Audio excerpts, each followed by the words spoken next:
Today is June 22nd. The Yankees win a series against the Seattle Mariners. They win the first game. They win the second game. The series ends. Let's talk Yanks.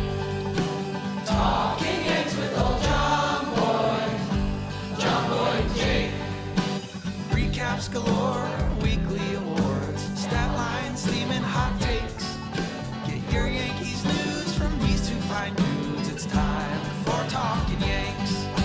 Talking Yanks with old Jomboy, Jomboy and Jake. Talking Yanks with old Jomboy, Jomboy and Jake. Hello and welcome to Talkin' Yanks, episode number 923, brought to you by SeatGeek. Code Yanks. Code Yanks will get you $20 off. They got a ton of stuff that you can go see. You buy the tickets from them on their app, and then you go see the game. $20, code Yanks. Jake, how are you? Link in the description. Thank you, SeatGeek. James Davis. I'm okay. I mean, hey, Yankees win a series. We're coming off 4 straight losses. The concerns are still the same. I'm not sure if many have changed. I guess Rizzo had some good swings. I don't know. It was good to see some winning ball games, and I like we've talked about a couple times now. It's tough to have a, I don't know, whatever we think the standard should be. So the fact, I remember my analytics guy was punching in some numbers to the formula, and this series is technically really good for the formula. So, oh no! Oh my god! Jim, I wanted to update the formula, and I totally forgot. Gosh, darn it! I thought I was putting the alley up, and you were about to oop it so hard. Well, the good thing is it's like an algorithm, so all I got to do is change some numbers. So I mean, now they've won 41 games, right? Big facts: 41 and 34. Yes. No one cares about the losses, dude. Okay. Try to stay positive, okay? They That's won my the bad. series. I'm negative Jake now. That's what the internet's saying. Jake's so negative. He stinks. There was one tweet that said that. They win the series. I mean, that's all you can ask for. Not really, but I mean, this team, you win the series, party. Get no hit. Who cares? Herman's got to worry about sticky stuff because he's in town. His fingers were lubed up. He de-stickied him. Anti-sticky. Yeah. No stick. Yeah, I don't know. They won the series. It sucks they lost 10-0, and this happens, and then a lot of stuff happened. A lot of fun stuff happened. You got good performances. You got some funny Cole stuff. You got Hal's quotes this week, Cashman's quotes this week. So there's a lot of talking points, and the first 2 games were good, but mostly I do need to update the algorithm. You're right. Okay, so you crank away on that. We'll do some groundskeeping before we get into it. Oswaldo Cabrera is back after being sent down. Willie Calhoun pulled a quad running to first. So we'll get some more updates on that straight to the IL. He was going to be an interesting roster crunch at some point, so the Yankees are now given some wiggle to dance around that. So that'll be something interesting to play out in a few weeks or whenever that rehab starts to go down. What else? Oh, Don't Johnny, they have 40-man moves? Beebs, can't they put someone in the 60-day? Greg Allen at this point's a 60-day candidate. I think 8 weeks after they said 6 to 8 weeks, and that would be very end of July or first week of August. So 60-day, I think, makes him ineligible till like August 2nd or something. So stop pussyfooting around. Let Oswaldo go get reps in to work on what he needs to work on. Quit yo-yoing him. Call Florio up and use him as a bench piece defensive replacement outfielder like you're using Oswaldo. That's as obvious as it gets. Yeah. That's as simple as it gets, and they won't do it. They could be trying to trade Florio, but like they already put him on waivers and no one grabbed him. But let Oswaldo stop yo-yoing this kid. I agree. And it seems easy. I don't, if you're the Yankees, I just don't know Florial's already been exposed in a few different ways that, like, you can't be worried about that. I mean, like, if I'm being honest, and again, this is negative Jake. He's gotten married. He hates his life now. That, like, the Yankees' biggest fear with Florial would be what? That he's, like, good? And it causes more problems? Like, what's the fear? They have to pay another guy. They put him on the 40-man, and there's just like paperwork involved in that. I don't know. I guess having him in the organization, if they called him up and they needed to send him down, you'd DFA and lose him again. So they're not going to do that until they absolutely have to. The time they did it the first time was somewhat chosen conveniently because teams had just set their opening day rosters. They're not going to cut someone else to add him for 2 days into the season when they did it last time. So they got away with one last time, so why give up that advantage? What his value is ostensibly the highest it can be without exposing him to MLB again. Bader's back. Yeah, that's why they won. Bader's back and playing center field. That's why they won. Crook got optioned, and Johnny Brito was called up, and he got the start in Game 2. So there's some of the housekeeping there. Do you have any Hal judges stuff you want to talk about? If judges, what? I didn't know if you want to go to Hal or. No, bad quotes by Hal. His dad's disappointed in those quotes, and that's sad for him. To know you've disappointed your father just a little bit, that's ultimately sucks. I'd hate to know that my dad was disappointed in me. I think that would like crush my soul. But for George to hear his son say, I don't understand why fans are upset that we are underperforming. Man, that's a doozy. You know, you check kind of birth records there. Get that blood sampled, I think. That's you know what, Hank's probably upset too. And that's a tough, really, really, really tough to hear. Real tough to hear. But that was as bad as a quote I could have guessed Hal would have said. And I think it's a funny, right, because his dad did fire Yogi Berra, one of the most honored Yankees, after 18 games, I think it was.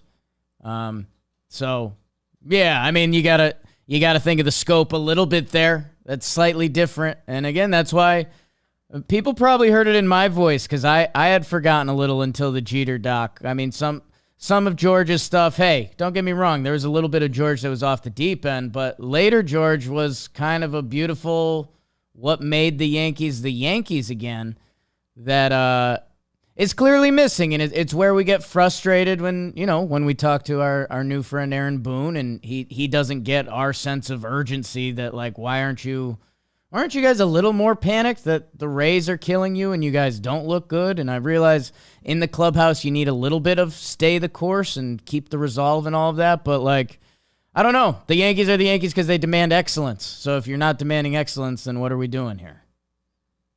Yeah, in April of one season, and I don't love all these George quotes, but there's a middle ground to be found. Right.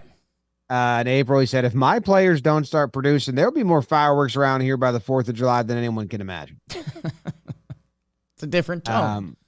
In March 1 year, I'm guessing end of spring training, he said, I'm like a fan. I live with the Yankees. I die with the Yankees. In October, after losing the World Series, he said, I want to sincerely apologize to the people of New York and to the fans of the New York Yankees everywhere for the performance of the Yankees team in the World Series. I also want to assure you that we will be back at work immediately. That's not what they said when they lost the wild card game to the Red Sox in 2021. They were upset that people told them their season was bad. They said, right. They said, we won 93 games and you guys are telling us we had a bad season. That was Cashman's quote. I think last year was the year they were more confused. Last year when they got swept in the CS, they were very confused. Last year they were shocked. They were like, we got... You guys are upset? Won 99 games, got to the championship series. It's an organization that is built on World Series, and that's Hey, 2 out of 3 from Seattle. Great. Good. What was the Judge update? He's swimming? Come on. He's in the pool. He's testing his balance in the pool, I believe. I love doing that. When you stand on your feet and you kind of do the wiggle back and forth. And then you kind of like do fall and you're like, come on, water. Back off a little bit. The Chris Kirschner tweet was he was in the pool yesterday working on balance. Maybe by the end of the week he'll throw and do light hitting. Jim, I saw a look on your face that I don't know. I could tell you didn't love, so I don't love it. They won 2 out of 3. Let's move on. Let's do it, and let's move on. Or we can stay and talk about how Judge has advanced to the pool balance workout. Congrats. No way, dude. No way. The pool balance workout, and he could possibly resume throwing. I thought that was still in play. They hope he can resume throwing and possibly light hitting. So Judge is coming back after the All-Star break.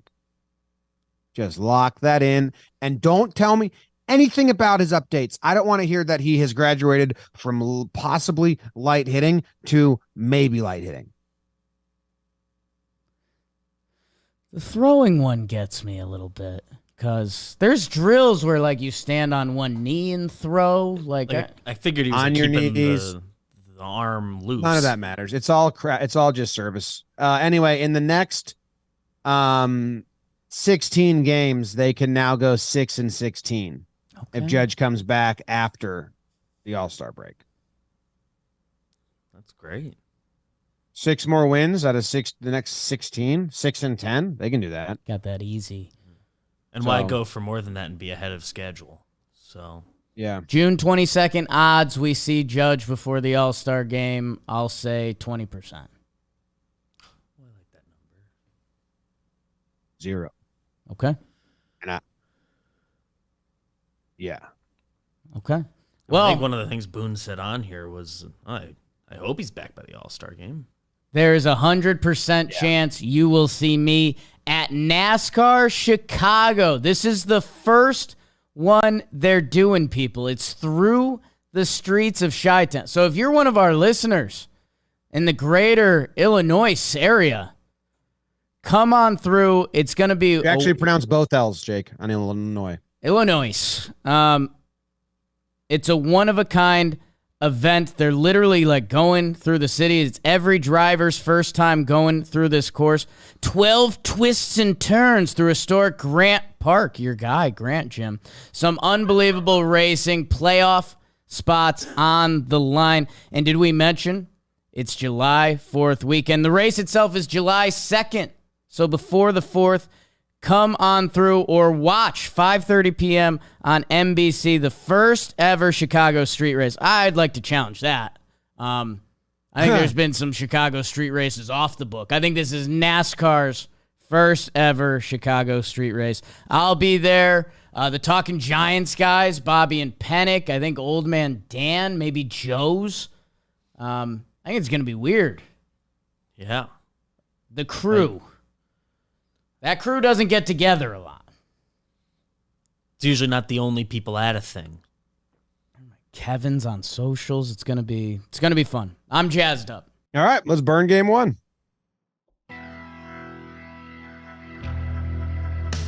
Sometimes the best remedy is some home cooking, as the Yankees, behind known goofball Gerrit Cole, would hope to not get sucked up into a 5-game losing streak by Kirby and the M's.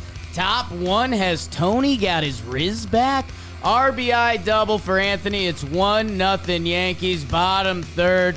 Oh, Billy. McKinney hits one to the caddy shack. I covered generations, man. 3-0 Pinstripers. It'd stay that way into the 6th. Kelnick goes from the window to the wall for the RBI double. but that would be all Seattle would get. You made Gerrit mad, and you should not have done that. Cole for 7.1, Clay for 1.2. Yankees win 3-1 final.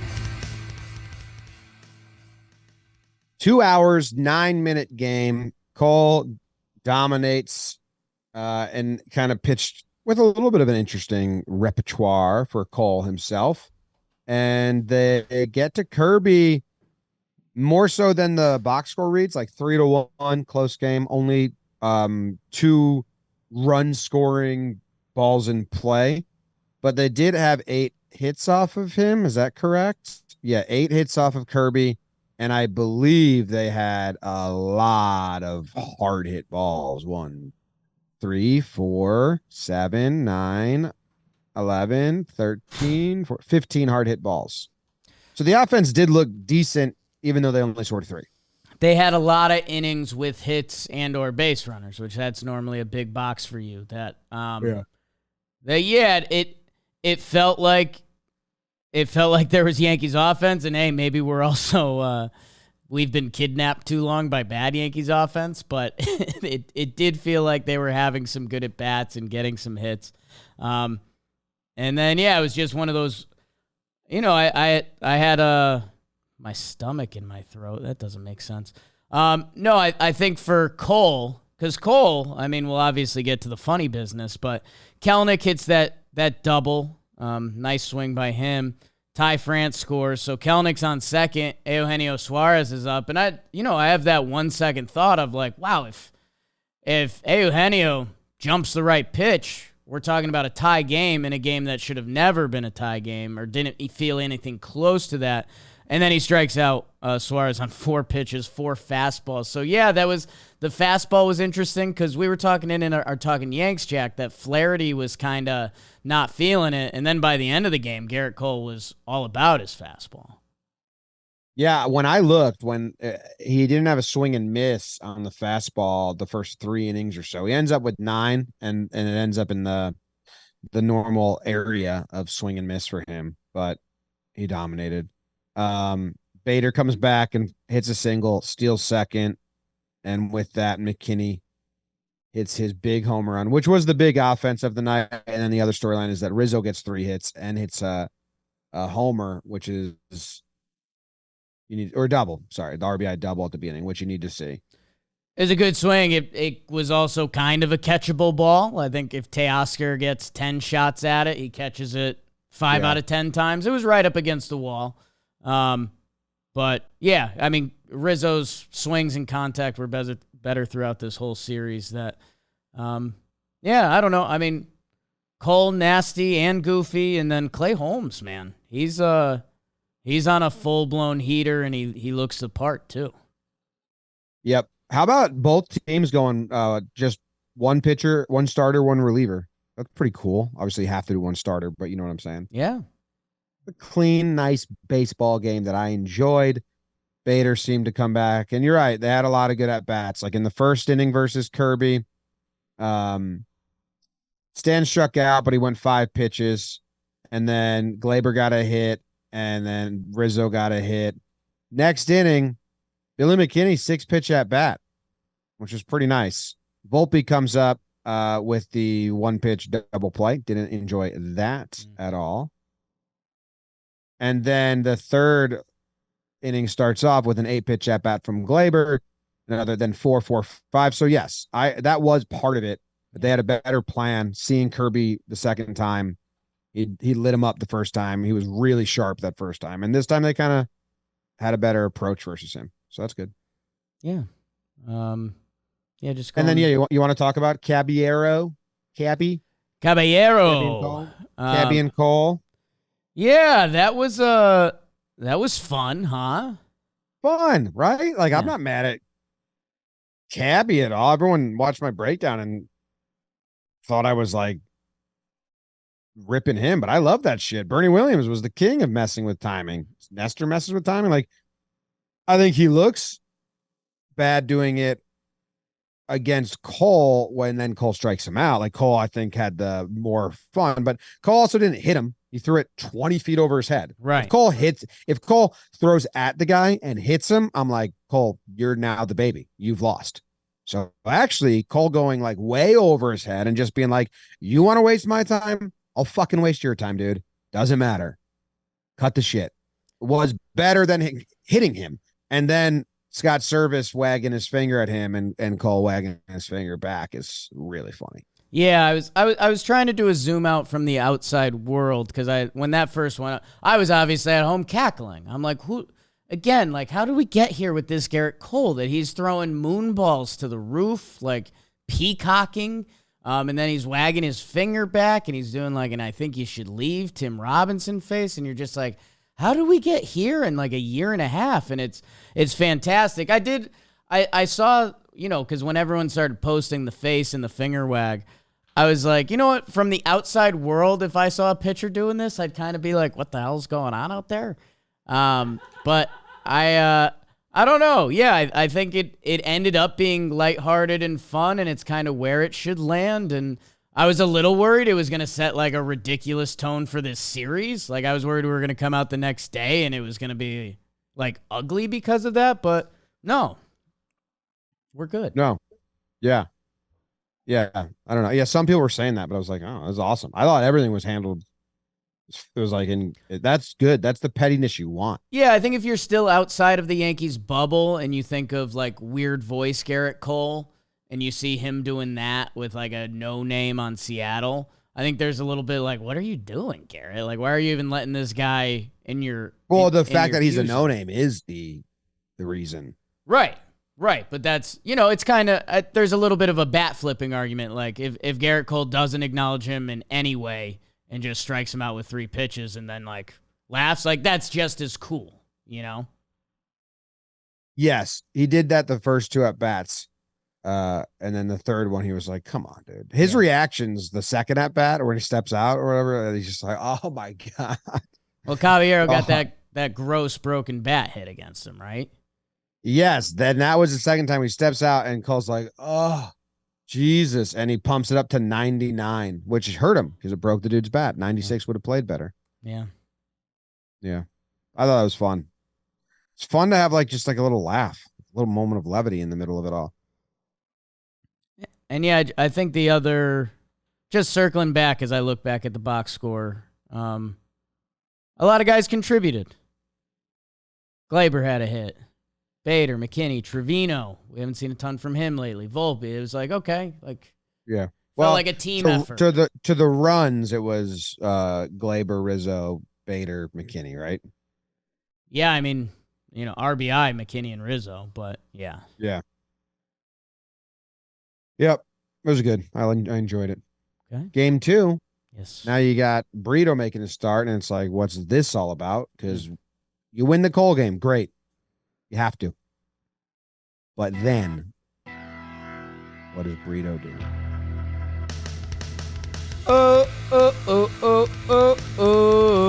Brito versus Castillo in the Bronx. Bottom 3, Jake, Austin, Bauers. Yeah, baby. Nothing like a nice summer day on the porch. So his friend Billy the Kid joins him. 3-0 Yankees as the competing outfielders hit dueling dingers. Bida-ding, ding, ding, ding, ding, ding, ding.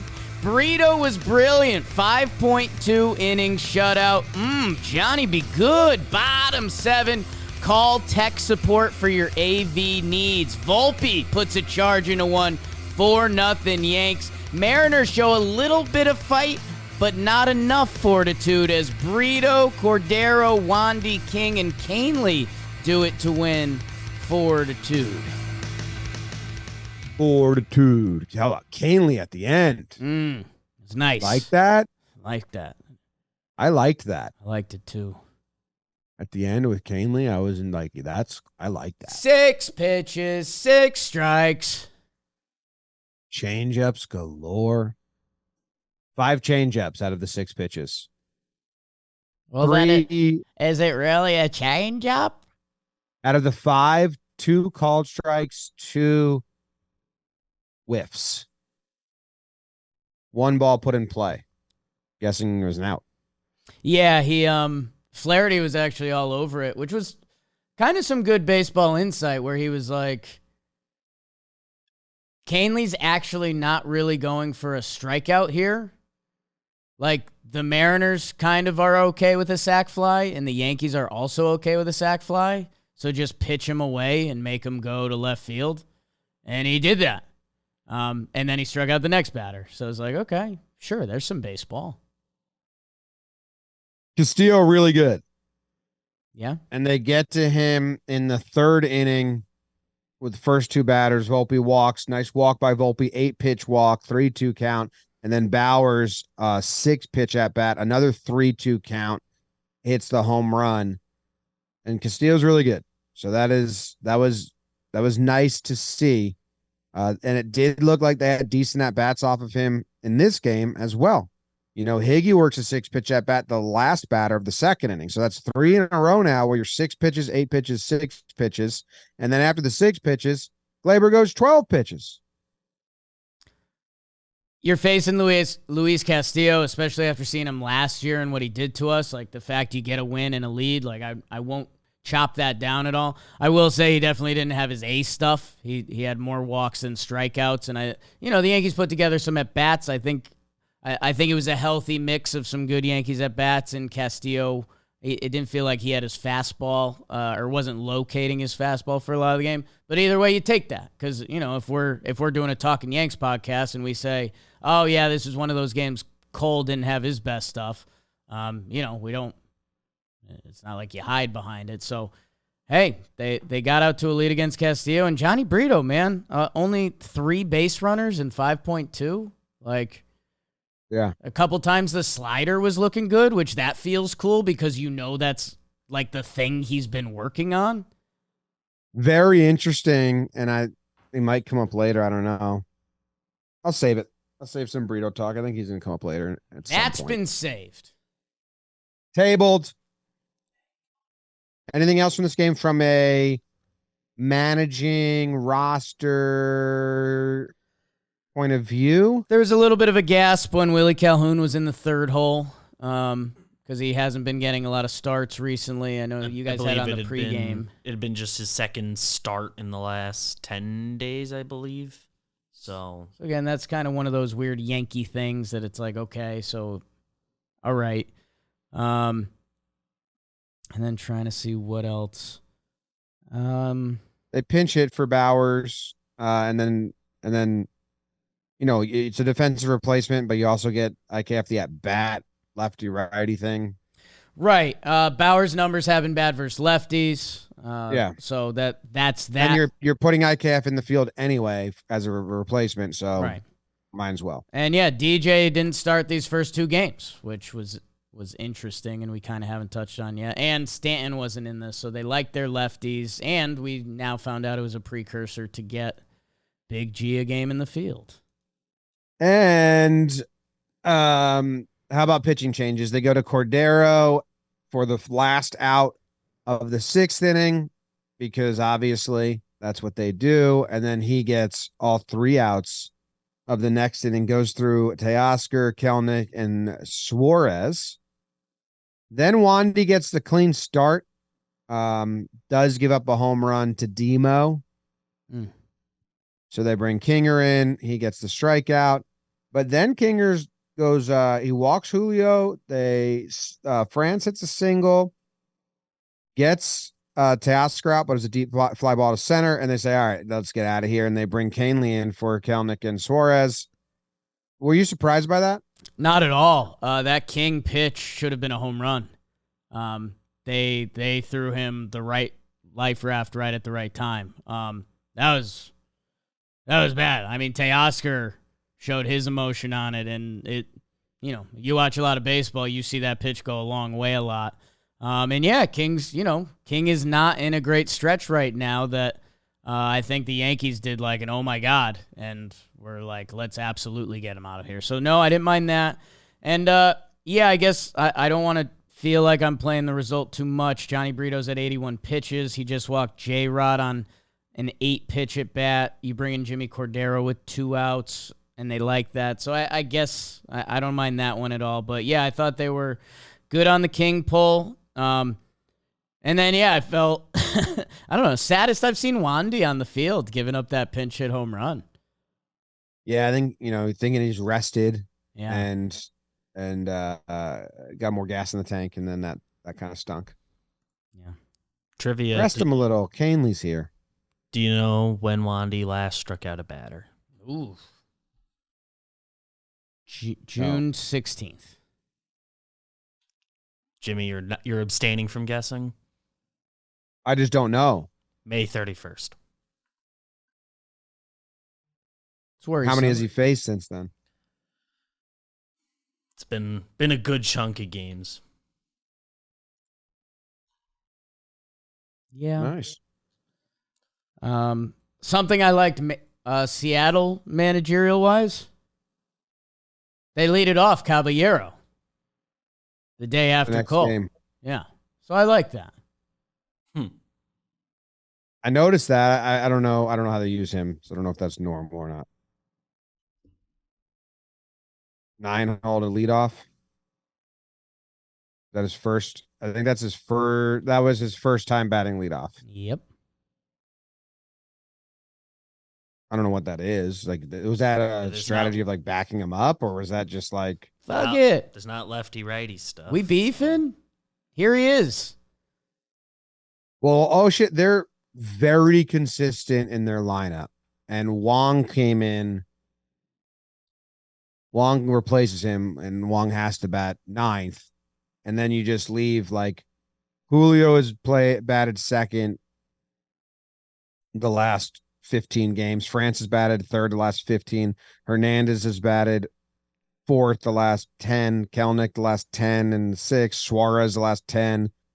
Cal, Raleigh, and then Ford. It's very consistent. So I guess they're just like, well, Crawford's out, move him to Crawford.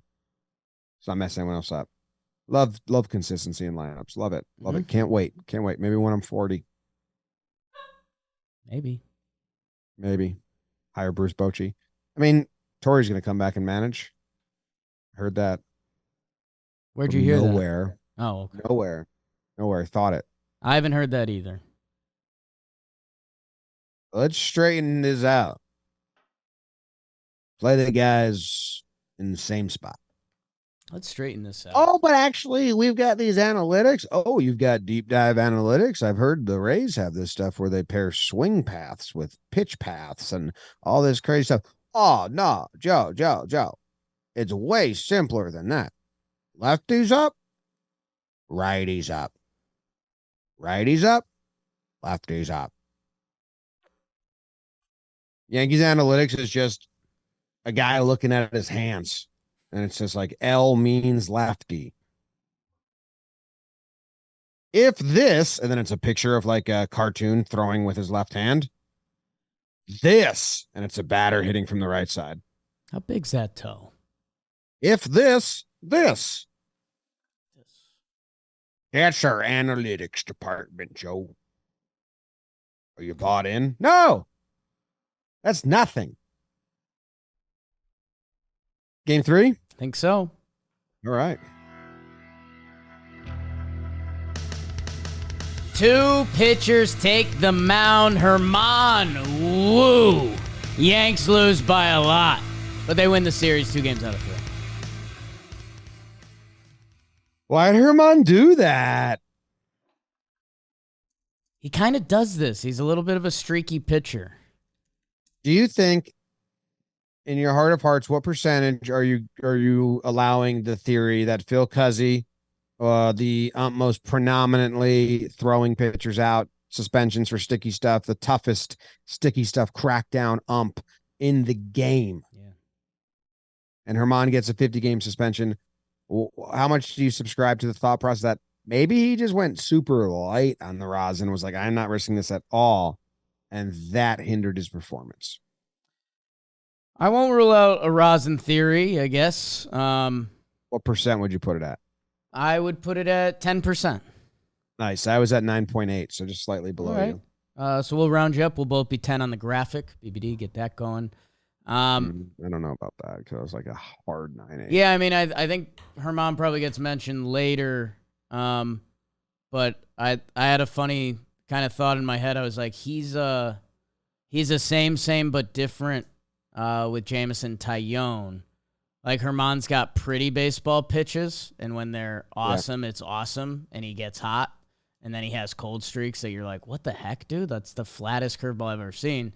Tyone gets hot and cold the same way, but his pitches are like boring J Happ style. But when it works, you're like, fuck, man, I miss that guy. Happ or When he was Tyone? good. I miss 2018 Happ. 2018 regular season Happ. Yeah, man. Boring as baseball can be. That's your... I like Lance Lynn. Well, that was sexual. I don't know. I don't know about Herman in this game. But, you know, they won the series, and then this game sucked. Then it was sloppy, and it was bad. It was nothing. It was still sloppy. 8-0 in the third. Yeah. Still, like, way sloppier than they should be. Once a series, they're just a slop fest. Right. Gross. I don't like it. With that.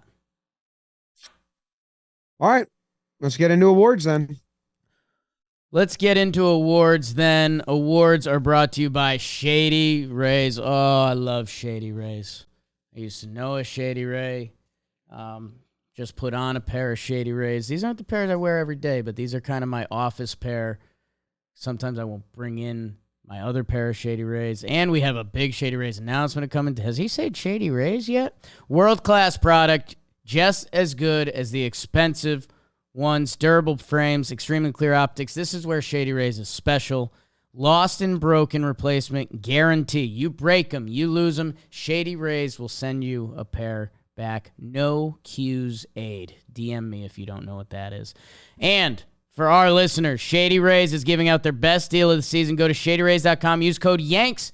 50% off. 50% off 2+ pairs of premium polarized shades. There is a link in the description. Get yourself a couple pairs. Get someone else a few pairs. Like, get a bunch of pairs because it's a really good deal. So thanks, Shady Rays. Thanks, Shady Rays. The first award that we give out here on the Talkin' Yanks podcast in the recap episodes of the series is... Pride of the Yankees. Pride of the Yankees. Pride of the Yankees. Yeah. Who goes first? Jake, you go first because it's Thursday, 10:54 p.m. Who made me the most proud? I'm between two fellas. Sure you are. When I close my eyes. The one that made me the proudest, I'll take the bucket. I'll take Gerrit Cole.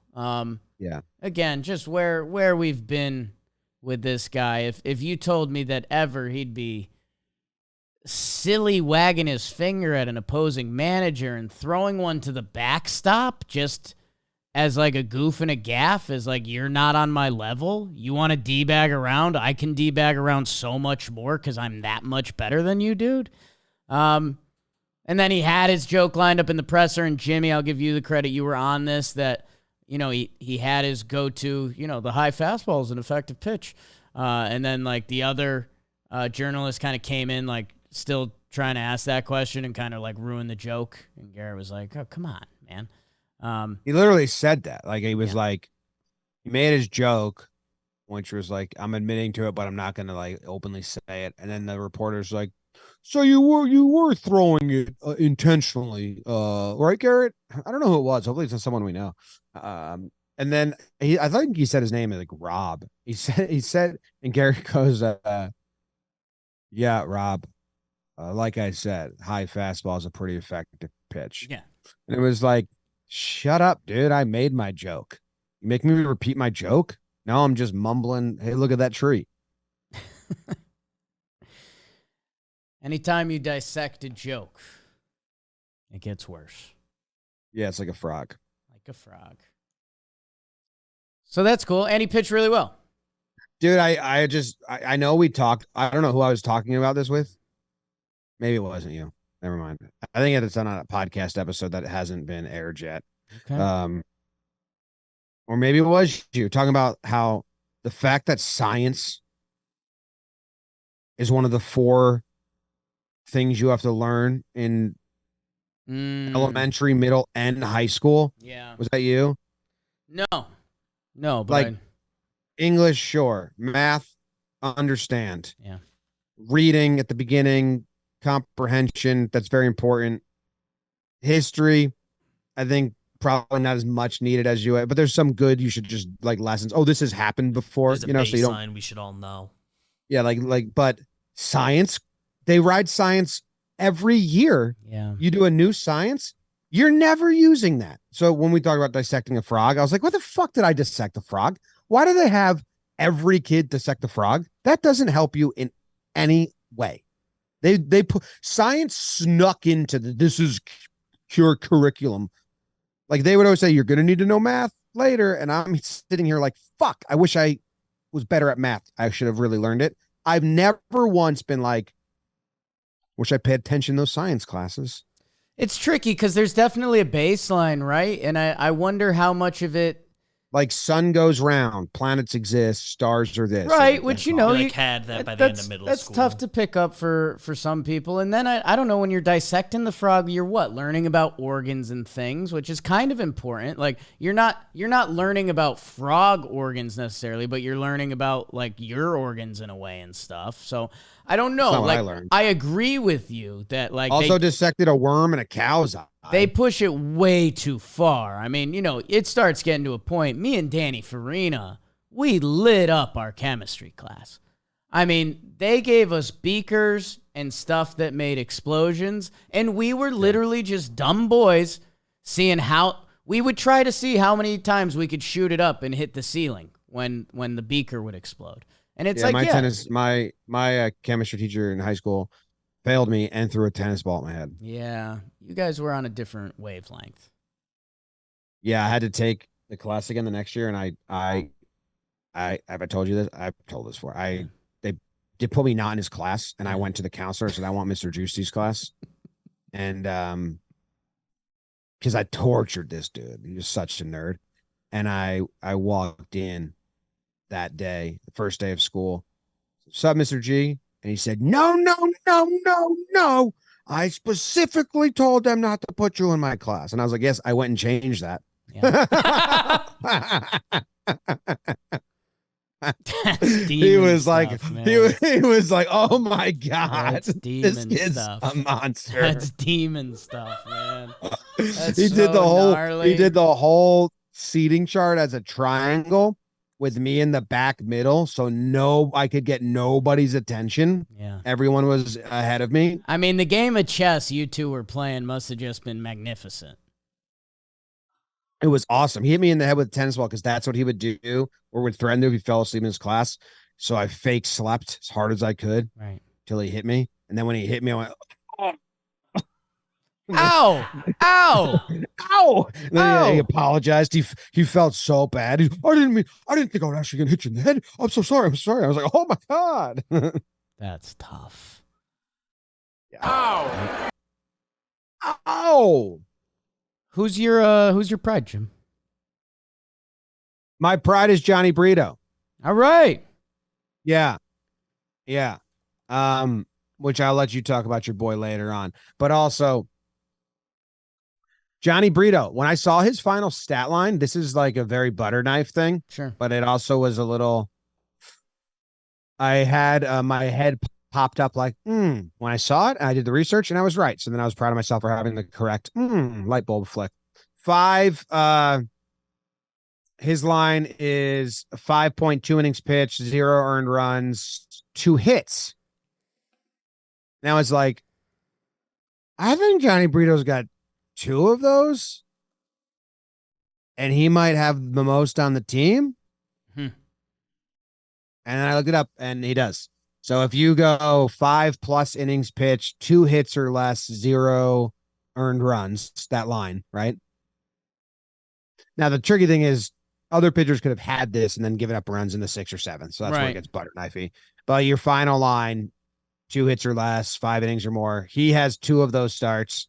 Gerrit Cole has 1, and Randy Vasquez has 1. That's where I was going with this. That You know, in our 8th and 9th starting pitcher rotation spots, Randy Vasquez had kind of recently jumped Johnny Brito because we circled like what the flaw was with Johnny Brito.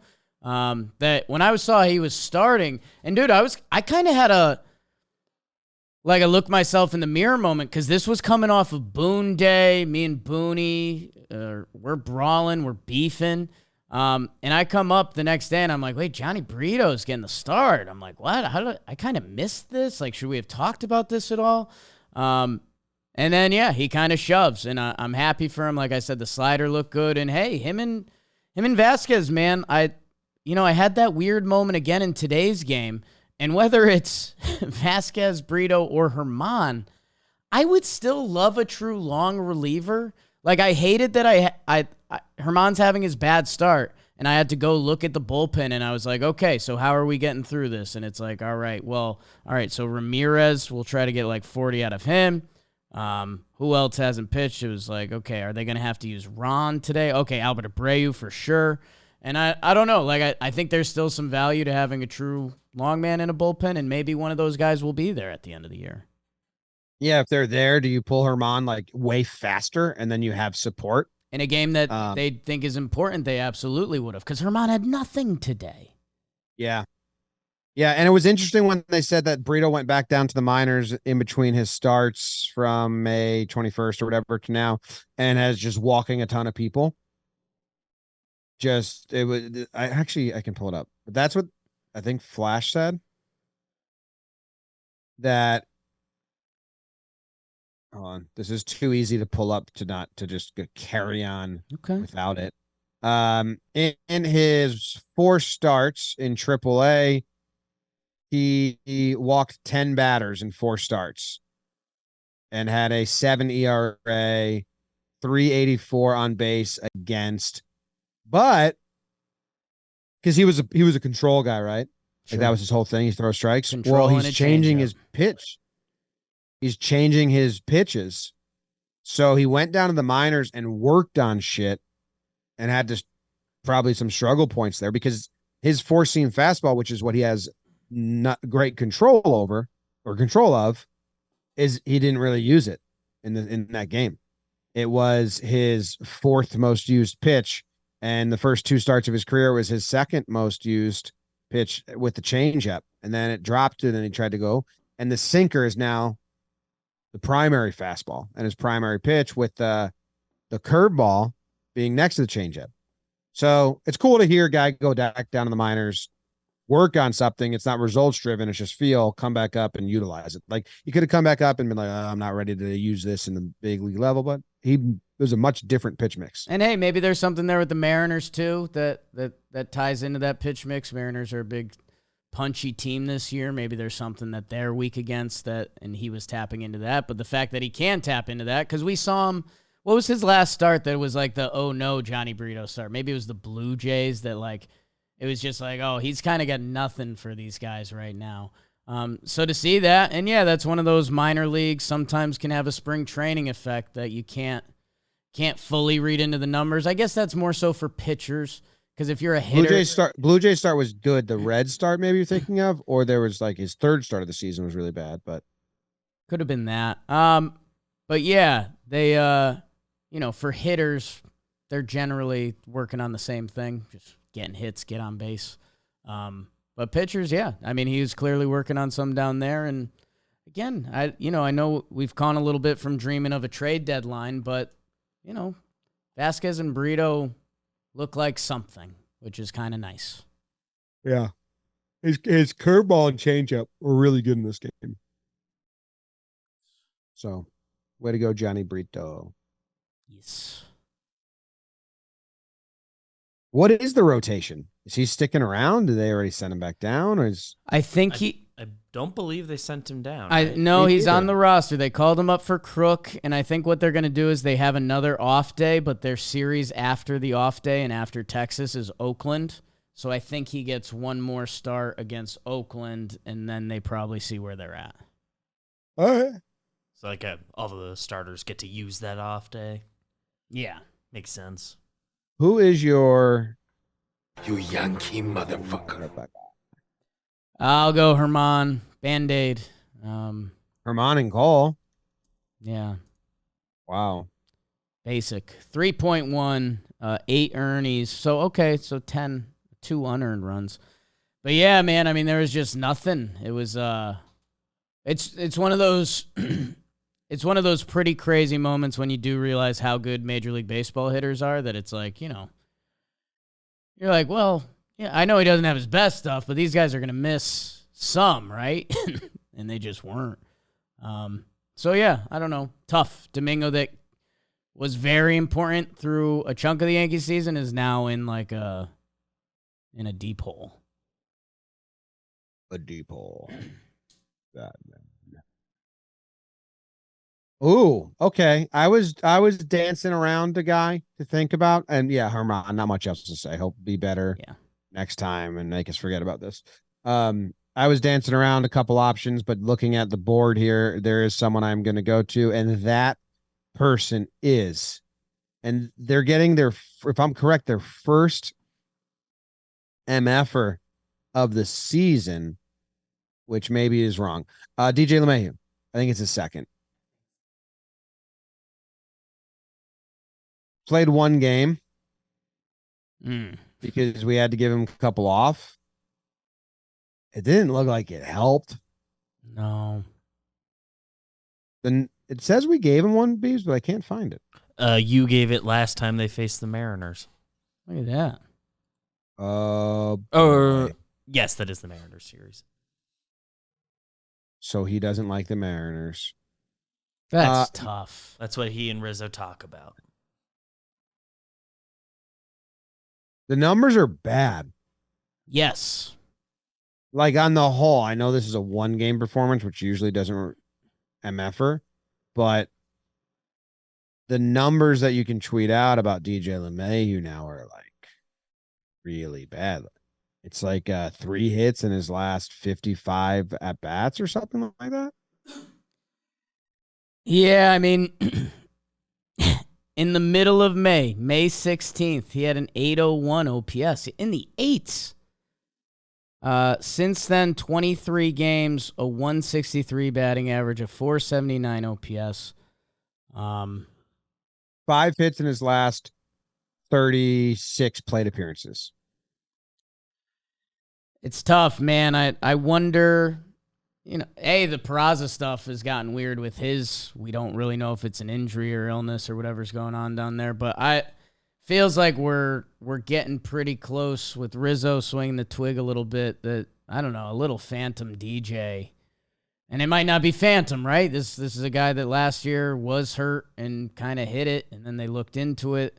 That phantom or real, I don't know. We're kind of up against it with DJ, especially as the Yankees want to run Donaldson into the ground to see if he'll fight or flight, and, you know, kind of gives you an easy cop-out to call up Peraza. Yeah, do you think that they're just going to trade Peraza and that they're not calling him up? I mean, Cashman said they're not calling up Peraza in his interviews. That was for bizarre. Volpe, right? Wasn't that attached to the Volpe part of it? The quote I read was, "We're not discussing calling up Peraza. We want him to fully develop, finish off his development." I heard his development. The week before they had said in direct relation to Volpe, just not considering it, and that was more about they aren't sending Volpe. Okay, so I believe. So you think if an infielder gets hurt tomorrow, you don't think they call up Peraza? I think not the way Cashman was talking about. I think he's the only 40-man option. And he's maybe hurt right now. He's been up this year, right? He's been up this year, yes. He's on the 40-man.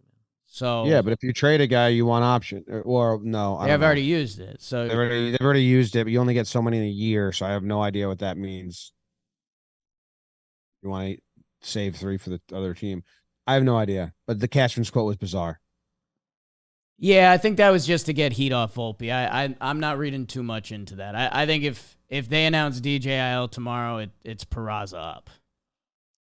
Yeah, because they're limited. Or they call Flora up and Oswaldo's the infielder. I mean, the real test, I think the real test. You don't need to knock Peraza to secure Volpe, but that's all they've done. But also, let's say Peraza does get called up just because he's on the 40-man and, like, it is going to make the Volpe stuff a lot louder, and they clearly are living in fear of that. So maybe he is trapped down there. Maybe they'd give a Jamie Westbrook, put him on the 40-man and not be scared to DFA him, something like that. Defo. Jamie Westbrook, friends with Cole Tucker. Wow. Wilmer Defoe, I think, also hurt down there right now. Minor league IL's in a weird spot. Yeah. All right. Where does that leave us?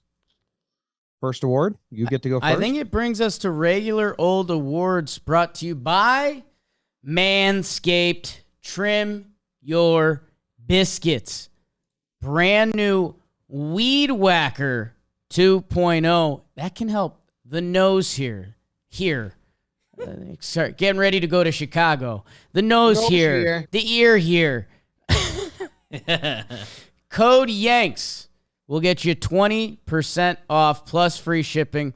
And you know they cover everything. They've got their Performance Package 4.0 for full body grooming, beard oil, beard balm, beard shampoo and conditioner, 20 hair cutting lengths for your beard, all with one guard. You know that's big for me. So go to manscaped.com. Maybe it's for you. Maybe your loved one needs to tighten it up a little bit. You're having a bad day. Tighten it up. Get 20% off and free shipping with our code YANKS at manscaped.com. Always use the right tools for the job with Manscaped. Click on the link in the description. I have a gladiator-themed Yes. award. But Yes. you get to go first, so you're probably going to steal my guy like always. Let's like see. always. A couple candidates, right? Yeah, and remember, they won the series, Jake. So let's not go all negative, Jake. I don't have a negative Jake award. Oh, no, I don't have a negative. I will give out the Step Brothers Award. The Step Brothers Award. Yeah. Are you giving this to two different guys? Sure am. First award of the whole thing. I'm fucking dancing tonight, Jim. That's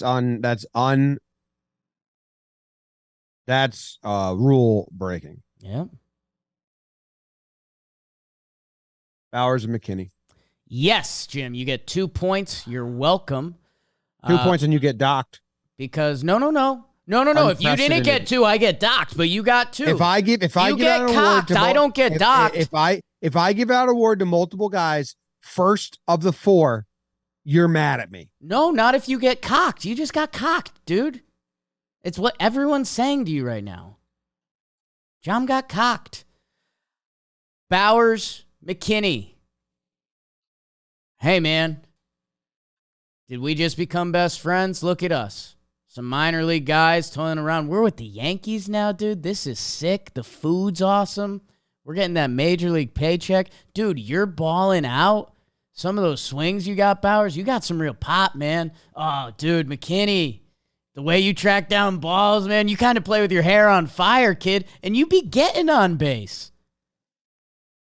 And then they kind of look at each other like, oh, it might come down to one of us. And our parents, I think our parents hate you. No, they hate you, dude. You can't play all the outfield positions. Well, you don't even hit lefties, dude.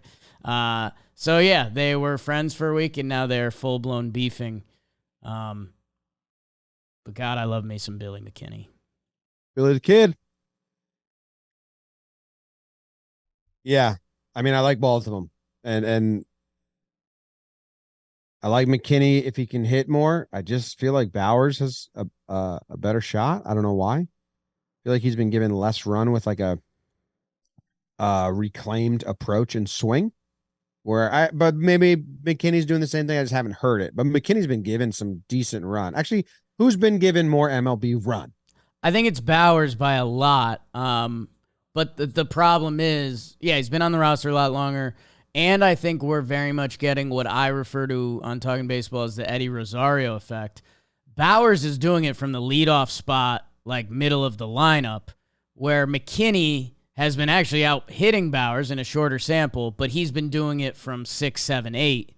That what Bauers has been doing has felt more impressive, but McKinney, I mean, he's been killing it. He's been getting on every game, and he's been hitting with pop, too. McKinney has 275 games. Oh, career? Yeah, I was talking about their careers. You misheard me, so I'm just going back. But okay. Yeah, I was saying close still. McKinney has more recent MLB run of not performing. I would kind of, now I'm making sure I'm right here, but it is kind of weird because McKinney's been around for 6 years, so you would think that would be more, but Bauers actually played a ton more games because he played with Cleveland for a while, and they like used him. Then he was a backup in Seattle. Last year, he was out of baseball 2022. Yankees AAA. But because he changed his whole swing and stuff, and he talks about that a lot, how like this is a new approach, lends me to think, oh, we might have something different here. So his career stats are going to look different. Where McKinney, given enough time. Well, that's where Jack Curry's trying to win you over, Jim. Jack Curry has endearingly called Billy McKinney the journeyman because the other thing that always becomes an equation here is getting major league at bats and having a team believe in you enough to get major league at bats. And Billy McKinney hasn't had a lot of full runs. But he was, the fact they kept dropping today was that he was a higher draft pick than Judge. Like Billy McKinney was a first-round draft pick. Like teams were into it. He's just, I don't know. He's never gotten the run. And as we know with major leaguers, like once you're out, you're out. Like look at Andujar, look at Clint. Like it's really tough to get that opportunity once it feels like teams have moved on from you. Yeah, well, I mean, Clint's been getting opportunities, but surprisingly. And there was Clint's still the starting right fielder right now for the White Sox. But yes, not good. Yeah. I wish Bauers had McKinney's defense. I almost think that the fact that McKinney can play defense is a hindrance to his career as a Yankee. Bauers makes a button of pushing available to them. They love defensive replacement, even if it's for a guy who's the same skill set like Cabrera. Right. Yeah, it's I don't intriguing. truly believe that. I'm just trying to knock them. I think it kind of ends up being like who's healthy, right? Like if you need just a fourth outfielder, Billy McKinney probably wins the war. He can play all the positions. He's hit. If you need a hitter, like if that box isn't checked somewhere, Bauers has felt better. The stats in McKinney's time is still smaller sample, nice, found the porch. Bauers feels in control of the at-bat. Bauers has put together a 20-game run here, which is still small sample, but I mean, of like the 940 OPS. Right. From, again, like the leadoff spot. Yeah, with good on base, good at bats, good pitches seen, all that. So they're stepbrothers, but they will have to. Their parents are getting divorced, which might get them divorced. It's a second marriage for both of them, so they understand, the odds. They've seen a lot of marriages. Yeah, seems like sad. Seems like the Yankees believe in something with Bauers where McKinney, it feels like they know they're riding at a hot streak right now. Yeah. Boone said, what are you guys not seeing about Bauers? Yeah. And I said, well, you sub him out at the end of games. We've been loving Bauers. Just want him to catch the balls more securely. My first award, again, Gladiator themed. Yes. Is the You Sold Me Queer Giraffes award.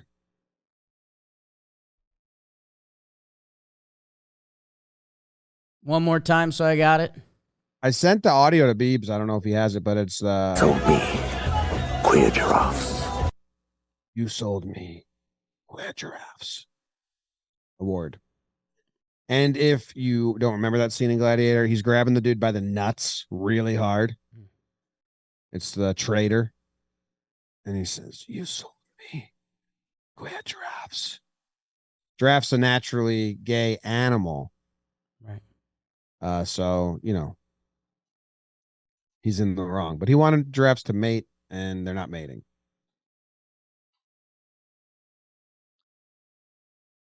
I have to abstain my guess from the double in the first round. So who is it?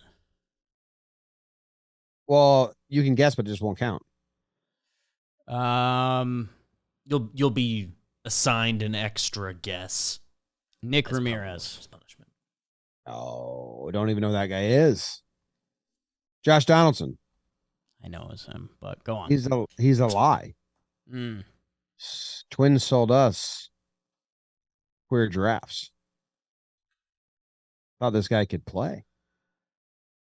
Sloppy at third. Yep.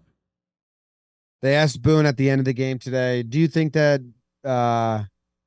Donaldson will get a couple days a la DJ to, get mental reset?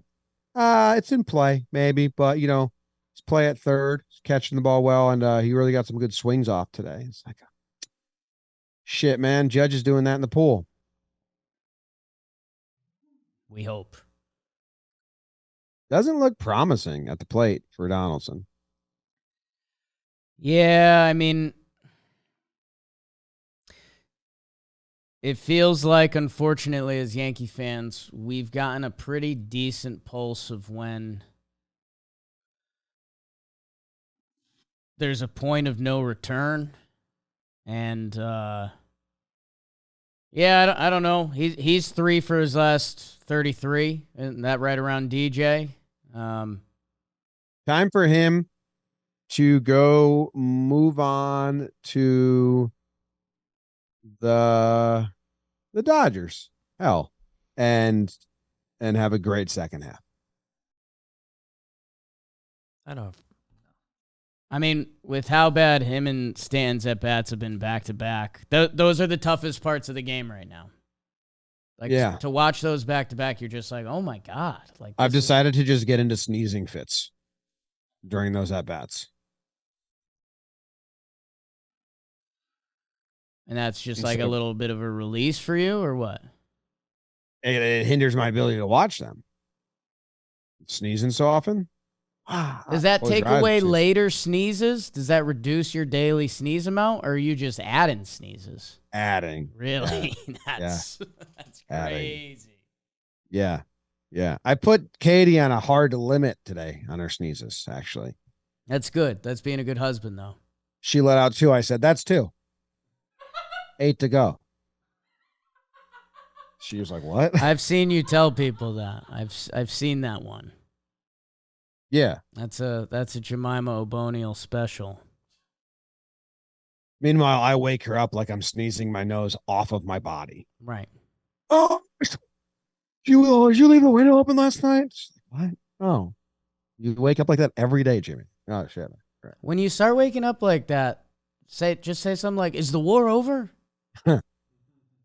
My wake ups are rough with the arthritis and the allergies right now.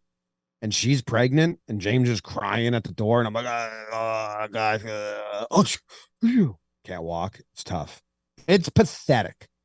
If there was a camera on me for those first 10 steps of my day every day, you'd think I was a crippled old man. I'm the most pathetic man in the world. Yes, but I had a sneeze. Your first 10 have never been strong, so if they're multiplying like that. I used to be a hop too, get her upper.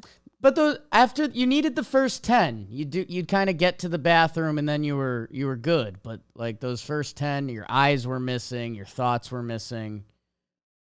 Yes. Because I have contacts, my eyes are usually very bad, and I don't talk right away. Right. When we lived together, we were hungover every morning. But no, I can't walk now. It's bad. I hold onto the wall. Okay. Sad. You're up. North America. Jim, I will give out the Win the Crowd award. Classic, timeless. Sounds like Gladiator themed. Yes, I found out a couple minutes before the ep it was Gladiator theme, so I did my best for one award. Win the Crowd award. This could be a lot of people. Confidently, I think this could be a lot of people. You got it. I think you could be going with this guy. I don't know if it's a good conversation to have right now, but you going IKF? No, Jim. All right. Well, I mean, he's the biggest winner of the crowd. He already won the crowd. If I was giving out the won the crowd award, it's America. People love a downfall. He hasn't. He already won the crowd. Yeah, but they're eager for him. Brian Woo. Brian Woo. Guess how many followers he has on Twitter? 823. 760 something. Does he use it? Oh, I got him boosted. 832.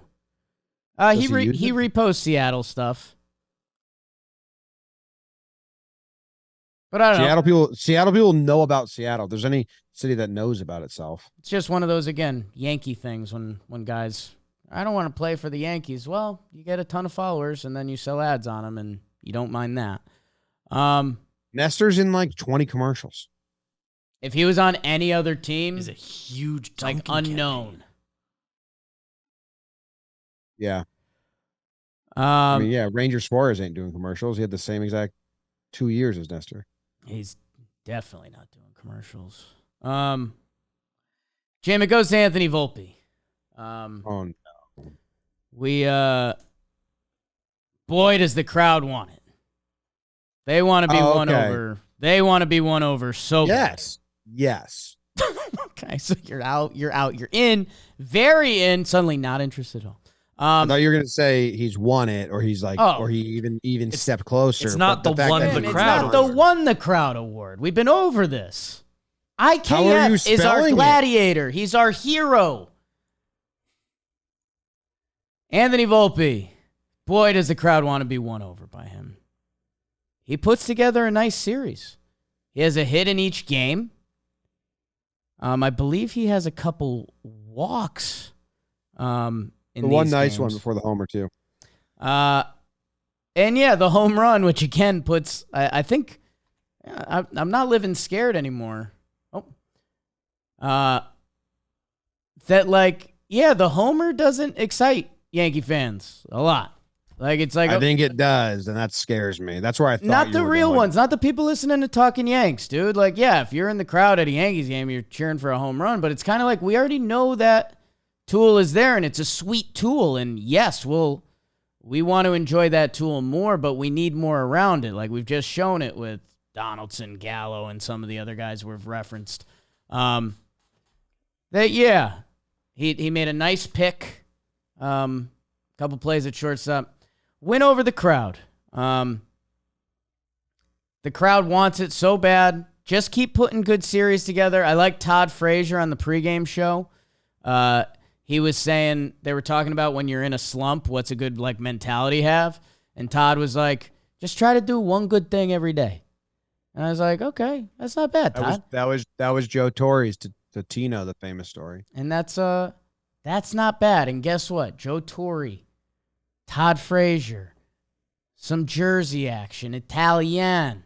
Do something good every day, Volpe. And yeah, you know, we've gone into our Yankee like deep thoughts about how did the Yankees make this season something, and it's like, okay, we obviously need Judge healthy. Ideally, there's a trade. Rodon comes back. A couple guys tick up. Like, we haven't even allowed ourselves the thought process of Anthony Volpe being like a weapon. Like, I won't even say good yet. Like, a weapon. And, like, start winning over the crowd with some little things each series. And then it would be pretty cool if there's a day when we're like, oh, shoot, we just added this piece and Rodon's back and Volpe's playing good baseball. Like, that would change the team dynamic a little bit. So go win over the crowd, Anthony. Win them over. I want to be one over, but the home runs aren't gonna do it right now. He's on pace for 20, and I've seen too many people say, like, tweet that. Right. Like, on pace for 20 homers is an awesome stat to tweet about a rookie player if they have any other helpful stats. Well, he doesn't have much right now. Outside of stolen bases. Yeah, outside of stolen bases, which that's how he's going to win the crowd over, man. He's going to hit singles. He's going to be on the bases. Be on the bases. Yeah, and then by hitting home runs, you're taking away your best tool. There it is, Jim. Yeah, I mean, I'll take the homers. I want him to hit 20 homers against the homers, but there needs to be stuff in between, just like there needed to be with a lot of guys that we have said before. Yes. Did you just fart? I haven't farted, no. All right, weird. I'm pretty good. Just salad for dinner. Tragic. I guess I clicked no dressing. Should have just ordered cotton balls. Did you order from the restaurant just salad, or are you saying you only had salad for dinner? I mean, no free ads, but they could both be related. Cool. What's your final and most prestigious award, Jim?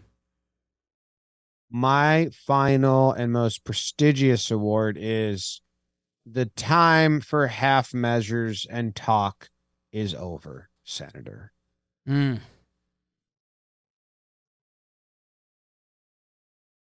Wow. That's powerful stuff, man. Yeah. Where are you going? You going Stanton?